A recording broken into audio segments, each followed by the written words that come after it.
Welcome back to our Build and Deploy series. In previous posts, we've explored building and executing Apache Hop pipelines using the Hop GUI and Hop Run. Now, we're taking it a step further by running these pipelines and workflows in a Docker container. Running Apache Hop inside Docker offers several key advantages. Docker ensures that your pipelines run the same way across different environments, eliminating the "it works on my machine" problem. Easily deploy Apache Hop in a containerized environment without worrying about dependencies or setup. Docker containers isolate your pipelines and workflows from the host system, reducing conflicts.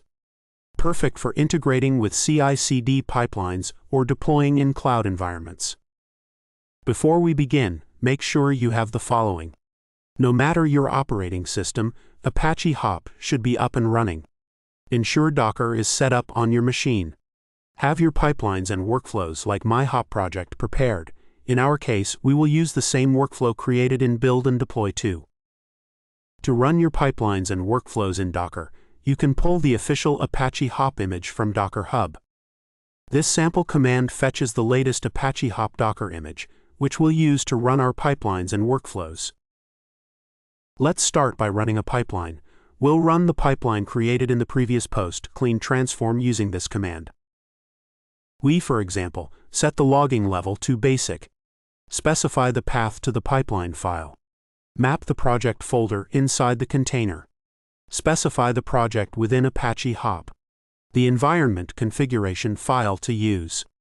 Tell Docker to run the pipeline using the local configuration. Assign a custom name to our Docker container. Map the local project folder to the container.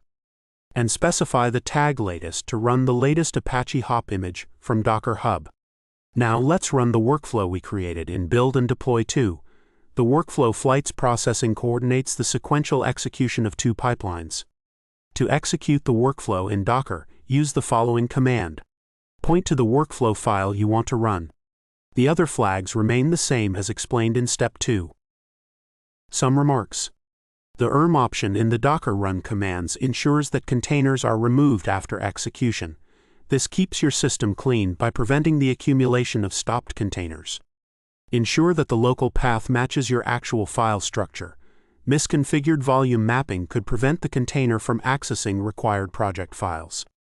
Experiment with different logging levels, basic, detailed, error, etc., depending on your needs. For troubleshooting, a more verbose logging level can be helpful, whereas in production, you may prefer minimal logging for better performance. Use environment configuration files strategically to manage different environments, such as development, testing, and production.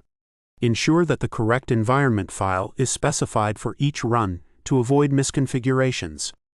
In the next video, we'll modify the pipelines and rerun the project using Hop GUI, Hop Run, and Docker as a summary of the series. Be sure to like, subscribe, and hit the notification bell so you don't miss it.